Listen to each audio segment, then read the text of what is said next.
Selasa 13 September 2022, pemerintah Kabupaten Tulungagung melaksanakan FitCon pemaparan implementasi sistem akuntabilitas kinerja instansi pemerintah atau SAKIP dan informasi birokrasi RB bersama Kementerian PAN dan RB di Pendopo Ngasarum Kusumani Bongso mulai pukul 9.00 waktu Indonesia Barat. Bupati Tulungagung dalam paparannya menyampaikan bahwa pemerintah Kabupaten Tulungagung tetap konsisten meningkatkan pelayanan dan kinerja di semua sektor dalam rangka mewujudkan masyarakat Tulungagung yang sejahtera, mandiri, berdaya saing, dan berakhlak mulia. Sebagaimana visi Kabupaten Tulungagung yang menjadi cita-cita kita bersama dalam kerangka budaya kerja berakhlak yang menjadi nilai perilaku ASN di seluruh Indonesia. Lebih lanjut, Bupati Tulungagung menjelaskan SAKIP merupakan sistem akuntabilitas kinerja instansi pemerintah, di mana sistem ini merupakan integrasi dari sistem perencanaan, sistem penganggaran, dan sistem pelaporan kerja, selaras dengan pelaksanaan sistem akuntabilitas keuangan dalam rangka peningkatan pelayanan publik. Implementasi SAKIP menjadi sebuah fokus utama yang ingin dimaksimalkan oleh pemerintah Kabupaten Tulungagung. Hal ini diwujudkan dengan menjadikan nilai SAKIP pemerintah Kabupaten Tulungagung sebagai salah satu indikator kinerja atau IKD dalam RPJMD Kabupaten Tulungagung periode 2018 hingga 2023 yang ditargetkan nilai SAKIP pemerintah Kabupaten Tulungagung dapat memperoleh tingkat akuntabilitas kinerja atau kategori A. Untuk mengefektifkan implementasi SAKIP dalam pencapaian kinerja pemerintah Kabupaten Tulungagung tidak berpuas diri dengan capaian IKU RPJMD. Oleh karena itu, diinisiasi dua program unggulan yaitu Gerdu Beranting atau Gerakan Terpadu Pemberantasan Stunting dan Tulungagung PEPA atau Percepat Penanggulangan Kemiskinan, di mana kedua program ini sesuai dengan prioritas daerah yaitu pemulihan kesehatan dan pemulihan ekonomi.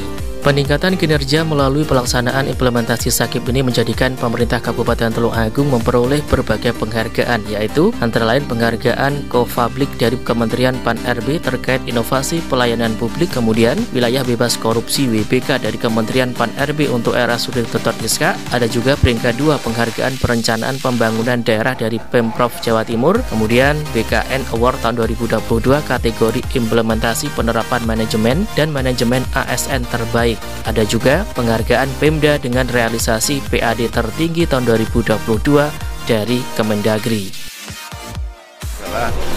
Ini kan evaluasi terhadap pelaksanaan SAKIP, ya, sistem akuntabilitas kinerja institusi pemerintah.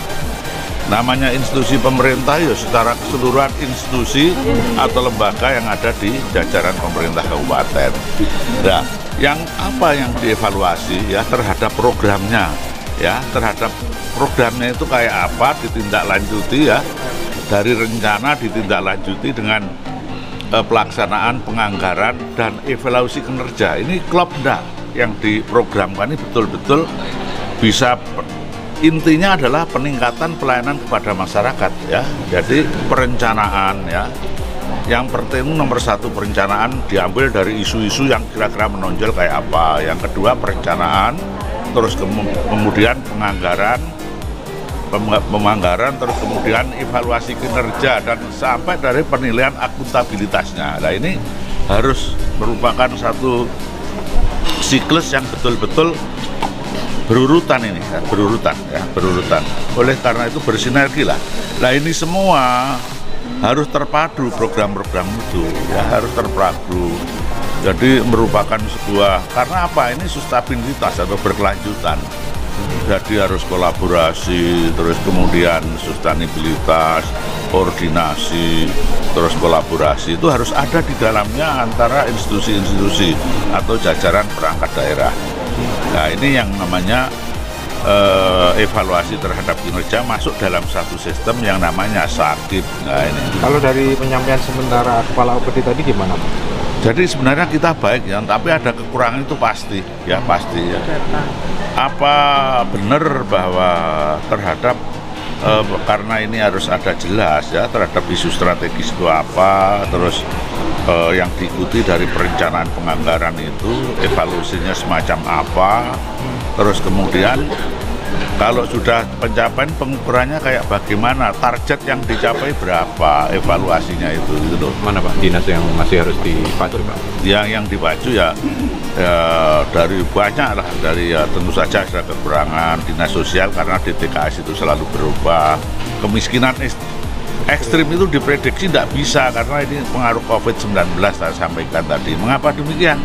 Dulu itu orangnya itu kaya, tahu-tahu sakit karena kena COVID, tidak berhenti jatuh. Dulu jatuh, tahu-tahu dia bangkit berkembang terus menjadi tidak miskin lah. Jadi semacam itulah.